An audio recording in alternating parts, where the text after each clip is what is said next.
That's working. Good evening. Welcome to this extraordinary council meeting on the 19th of March 2025. Got a few announcements. First of all, I'd like to welcome Chris Hughton. Nice to see you in the chamber. I hope you're enjoying the new chamber. Right, housekeeping announcements. Fire exit is over there. Please remember that. Hope all your phones are on silent. The meeting is being live streamed and recorded. Please switch your microphone on and speak clearly when addressing the council, and you remain seated when you speak. In relation to all points of order, members need to indicate first the rule and second the way at which it has been broken as required in the Constitution, and this will enable me to rule accordingly.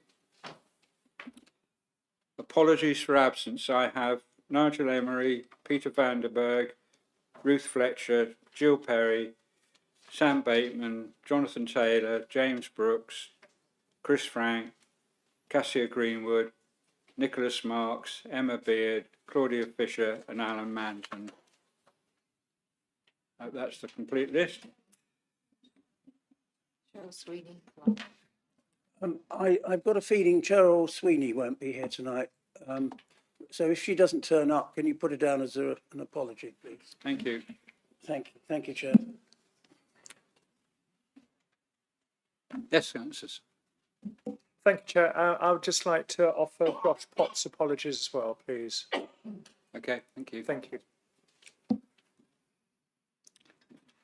Declarations of interest. Does any member have an interest to declare in respect of tonight's meeting?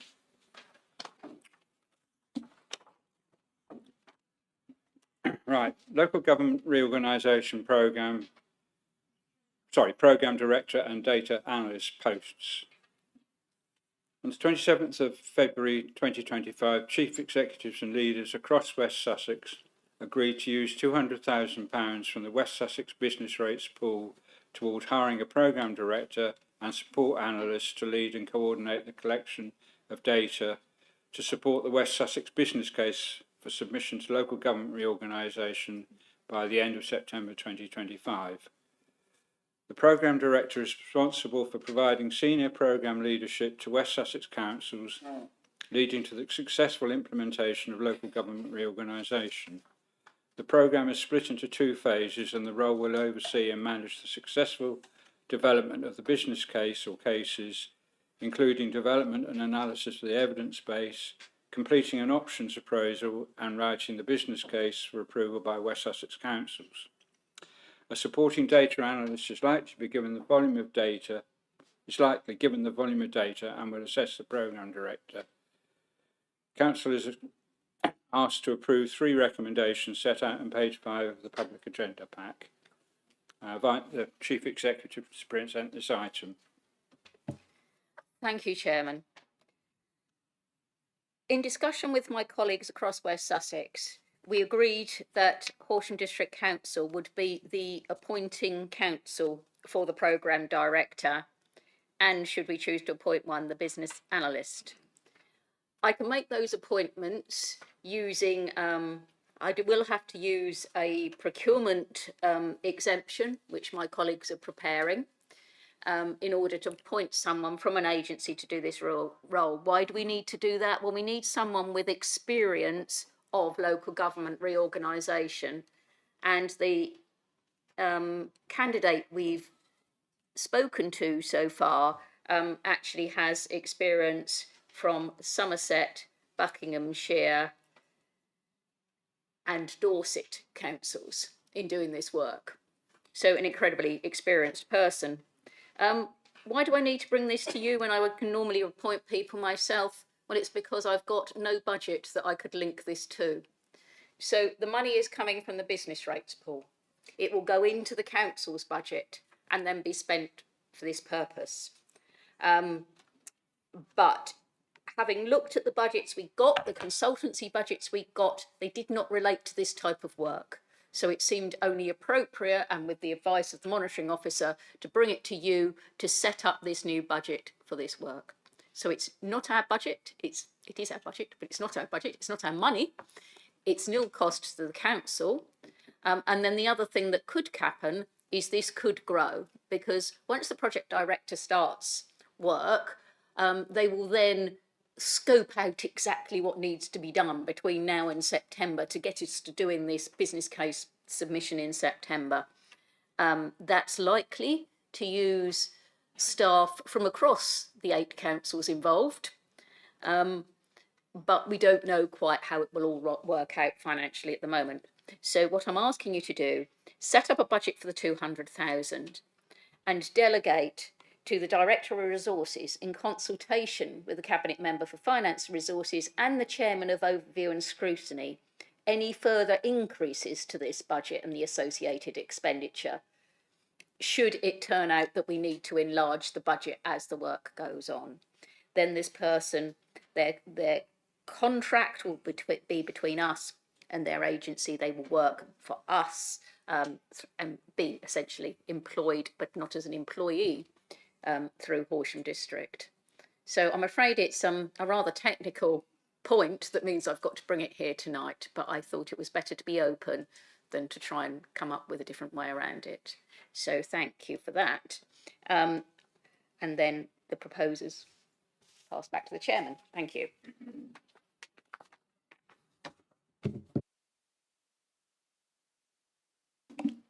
Is there a proposer for this resolution?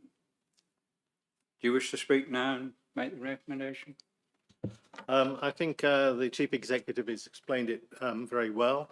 However, I'll come back at the end of the session if there are points that need to be covered. Thank you. Thank you. Is there a seconder for the motion? Councillor Boffey, do you speak now? I'll wait, thank you, Chairman. Thank you. Councillor Circus. Thank you very much, Chairman. Can I ask 2 questions? First of all, to what extent will these new posts be involved in the issue of potential transfer of assets to other bodies? Maybe, or maybe not at all. I don't know, perhaps we can have some help on that, because obviously that is something that is being discussed, I know, and the leader and the chief executive are visiting parish councils. And of course, we have the discussions around the creation of a town council in Horsham, which presumably would be a candidate for inheriting certain assets and income generating assets as well. So if I could ask to what extent, if at all, these posts would be related in any way to that. The second point is that I see in, and you mentioned it, Chairman, in 1.2, you talk about, or the report talks about, the successful implementation of local government reorganisation. What do we mean by the successful implementation of local government reorganisation, given that there are differences of view as to what that would look like? There are those that believe avidly that we should have a single unitary authority for the whole of West Sussex, and there are others who equally passionately believe that there should be potentially 2 unitary authorities in West Sussex. So I wonder whether some light could be shone on what is meant by the successful implementation of local government reorganisation. Thank you, Chairman. Thank you, Councillor Circus. Chief Executive. Thank you, Councillor Circus. The answer to your first question is none. So the first question is about Horsham District Council's assets and what it does with them. What we are planning to do is to ask the Overview and Scrutiny Committee to work with the officers to develop a policy to proceduralise our transfer of assets. We've always done some transfer of assets, but being aware that some parishes and towns may be more interested than they were previously, we're going to look at getting a policy prepared this summer, probably May, June time, working with possibly, I think there's a meeting maybe even in April with the Overview and Scrutiny Committee, which would be helpful in developing this thinking. I don't see that as having anything to do with the programme director, although the programme director is likely to have a work stream that looks at relationships with towns and parishes. Because from what I've seen looking at other local government reorganisations, towns and parishes become more important as time goes on. What is successful?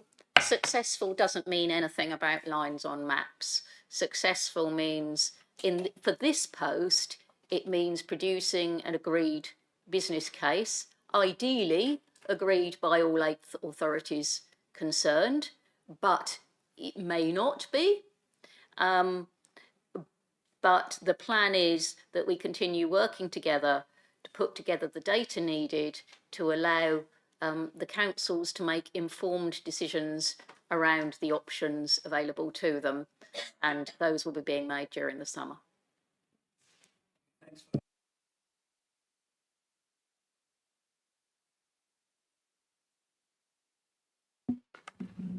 Thank you, Chair. Apologies if I may have missed this. Could I just clarify, just for in my own brain, are each of the district councils producing these posts, or are we doing it on behalf of West Sussex County Council? And if so, understanding that there is no direct financial implication, why Horsham? Thank you.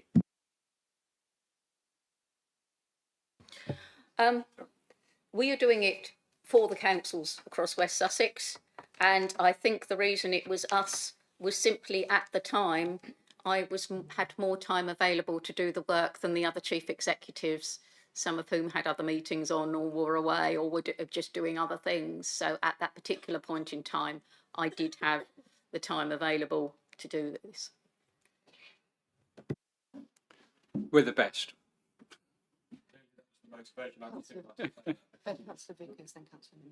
Councillor Vickers. Yes, thank you, Chairman. Just a very quick question. Recommendation little 3 says delegated to the cabinet member and the director should there need to be an increase to the budget, which will come again from the business rates pool. Is there a limit on that amount that would be required, if you like, before we'd have to have another discussion? I think the idea was that we probably wouldn't. You could put a limit on it if you wanted to. You could say, I think that delegation, and I might defer to my colleague, the monitoring officer, because it seems to me that with that delegation specifically, if we got past the September submission and we wanted to employ somebody for another 2.5 years, that would be considerably more expensive, obviously.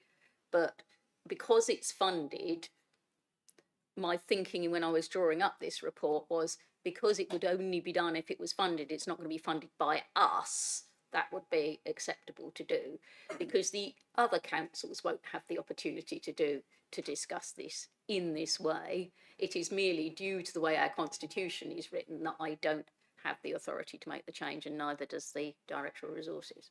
Okay. Councillor Minto. Thank you, Chair. Just probably getting into the weeds a bit, maybe just a bit of detail around the expenditure. It's going to be covered by that fund, which is great, no cost to us, but there are expenses with IT equipment and other elements potentially as we're having headcount. Is that something that is going to be covered as well? If there is any impact on any of our equipment, any of our whatever it may be? We are providing a phone and a laptop computer for the person for the time with which they work with us. That will then come back to us at the end. So it's a marginal cost. It's being addressed within existing budgets.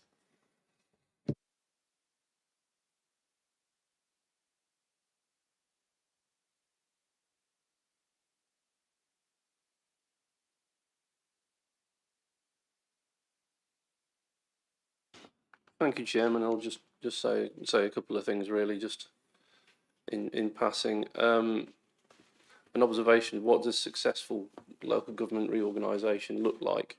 Well, there are many gauges and measures of that, but I think in the strict terms of this, I mean, perhaps not in the terms of this contract if it's 6 months or whatever, but in a very basic assessment of that is that you are safe and legal on day one of your new authority. I think because that's, you know, the base measure of what we need to actually transition into a new arrangement going forward. But obviously we'll all have different standards and assessments of what successful looks like. And just on the potential transfer of assets, I don't really see that as being something, as the Chief Executive just said, that's impacted in this, and certainly not in the initial 6 month period up to September. I mean, I think I wouldn't see a program manager or a data analyst influencing that in any way.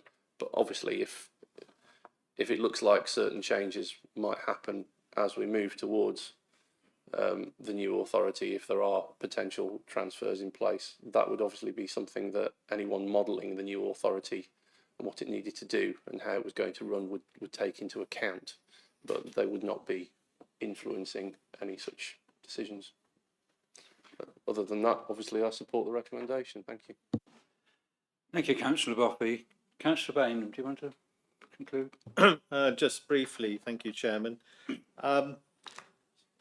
We as a council wish to be at the centre of all the discussions and the options available for moving to local government reorganisation. And although this person will be working for all the councils and not just us, I think by being agreed to be the employer and providing facilities, it does put us at the centre of that process. So I welcome that for that reason as well. And as I said, we'll commend these recommendations to you. Thank you. Thank you, Councillor Bainham. Okay, we move to the vote. All those in favour of approving the recommendations on page 5 of the agenda, please show.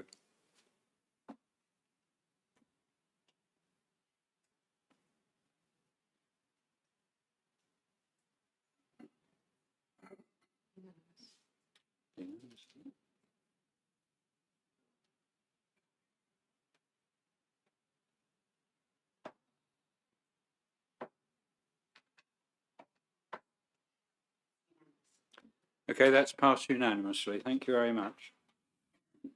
That concludes the business this meeting, and I therefore declare it closed. Thank you.